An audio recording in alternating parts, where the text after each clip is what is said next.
काफ़ी खुशी हो रही है कि हमारे बीच में गौरव हमारे बगल में लेफ़्ट साइड खड़े हैं। गौरव ने अपने को गौरवान्वित किया, समाज को, परिवार को तथा NIBM में जुड़ के NIBM को भी गौरवान्वित किया और अंतिम रूप से इनका फाइनल सिलेक्शन हो गया बच्चों।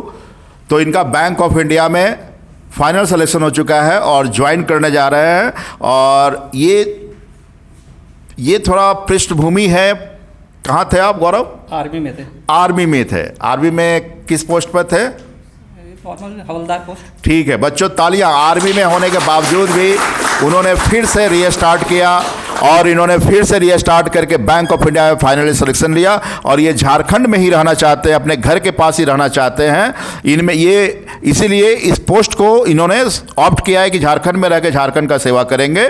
तो आइए इनसे हम मिलवाते हैं, अपने बारे में बताएंगे और कहाँ सिलेक्शन हुआ और आपको मोटिवेट भी करेंगे इन्होंने जर्नी कैसे जर्नी की और कैसे सफलता अंतिम रूप से मिला। गौरव, जैसा आप लोगों को पता है, सर ने बता दिया, मेरे बारे में इंट्रोडक्शन तो दे दिया, तो मैं बताना चाहता हूँ अपने बारे में। मैं इंडियन आर्मी में था और 2007 में रिक्रूट हुआ था, 2007 में भर्ती हुआ था और फिर 2024 में रिटायर हो गया। तो लगभग मैंने 18 साल नौकरी की, अपनी थल सेना में नौकरी किया। फिर क्या इच्छा था कि अब मेरे को घर पे रहना है, क्योंकि जैसे जैसे उम्र बढ़ेगा, आप जैसे जैसे एज होगे तो आपकी क्या लाइबिलिटी बढ़ जाएगी, मदर फादर बच्चे होंगे, फिर आपको घर भी देखना है। तो मैंने ये सोच के ऑप्ट किया था कि मेरे को घर पे रहना है। और इसी क्रम के दौरान फिर मैं NIBM में आया और इधर मैंने अपना एडमिशन कराया। और ये भी नहीं कि किसी ने मेरे को रिकमेंड किया, मैं एक दिन किसी काम के लिए इधर से ही जा रहा था मैं लालपुर, तो ये बोर्ड देखा, बहुत बड़ा बोर्ड लगा हुआ था NIBM।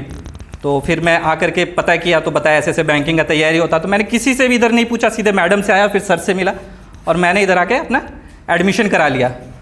तो फिर इधर ठीक ही ठाक पढ़ाई होता है, सर जैसे हैं, सर का इंग्लिश बहुत अच्छा है, लगभग मेरे को इसमें बहुत मदद मिला। सर मैथ और रीजनिंग सर का भी बहुत टॉप मोस्ट है। ये दो फैकल्टी मेरे को सबसे अच्छे लगे इस NIBM में।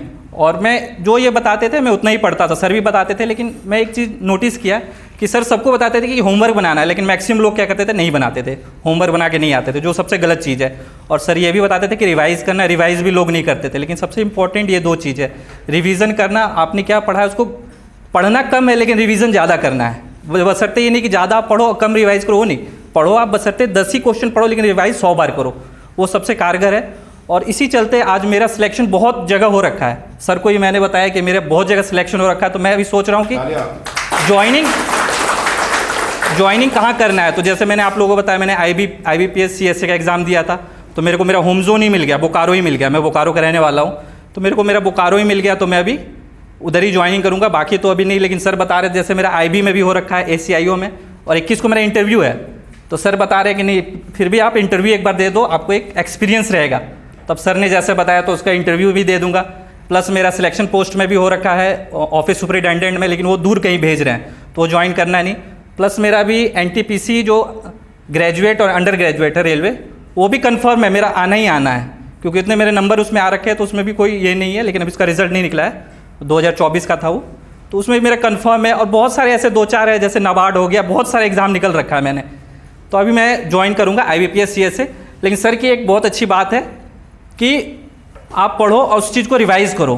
तो सर का भी इंग्लिश बहुत, इसको मेरे को बहुत फ़ायदा मिला सर का इंग्लिश, क्योंकि इंग्लिश बहुत इंपॉर्टेंट है। जैसे आप बैंक का एग्ज़ाम दोगे तो मैक्सिमम लोगों को मैंने देखा कि जो पास नहीं हुए हैं इंग्लिश में, सेक्शनल कट ऑफ पास क्लियर नहीं किया उन्होंने, ठीक ठाक नंबर आए, लेकिन कहाँ फंस गए, जाके इंग्लिश के सेक्शनल कट ऑफ में फंस गए। और प्लस आजकल क्या है कि मैं सबसे एक इम्पॉर्टेंट बात बताना चाहता हूँ, मैंने काफ़ी एग्ज़ाम दे रखा है पिछले एक साल में, 2025 में। तो एक चीज़ मेरे को ये भी लगा कि जो आपका करंट अफेयर है वो सबसे इम्पॉर्टेंट है, और वही डिसाइड करेगा आपका जो रिज़ल्ट। और आजकल कैसा करंट अफेयर पहले जैसा नहीं आ रहा कन्वेंशनल कि आप निकाला लोसेंट का, वो GK पढ़ लिया, नॉर्मल करंट अफेयर पढ़े, नहीं। आपको जो डे टू डे लाइफ में जो आपके साथ बीत रहा है वो भी आपके उस क्वेश्चन पेपर में आ सकता है। जैसे मैं एक एग्जांपल बता रहा हूँ, मैंने अपने बच्ची का करा रखा है सुकन्या, अकाउंट खुलवा रखा, तो मैं पोस्ट ऑफिस में गया, तो ऐसे ही पैसे दे रहा था, तो वहाँ उन्होंने एक चिपका रखा था, तो मैं पढ़ने लगा उसमें क्या था।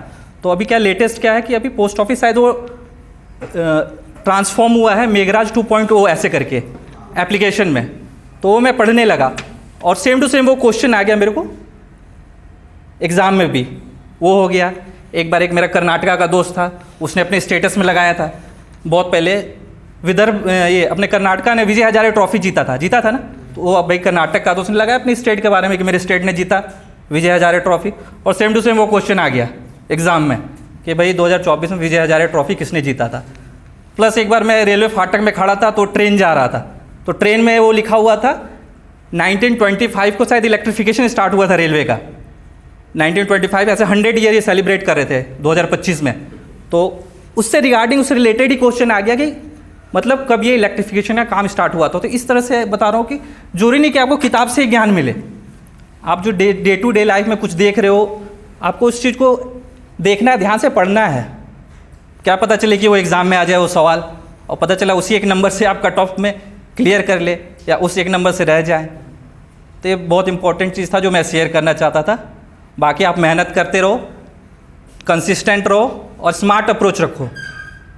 क्या पढ़ने से इम्पोर्टेंट है कि क्या नहीं पढ़ना है, सबसे इम्पोर्टेंट ये आज के डेट में, क्योंकि आज के डेट में मटेरियल बहुत है, आपको हर जगह मिल जाएगा, सब कुछ मिल जाएगा, नेट पे मिल जाएगा, चाहे स्टडी मटेरियल मिल जाएगा। लेकिन इंपॉर्टेंट ये है कि क्या नहीं पढ़ना है, पढ़ना क्या है वो नहीं इंपॉर्टेंट, क्या नहीं पढ़ना है।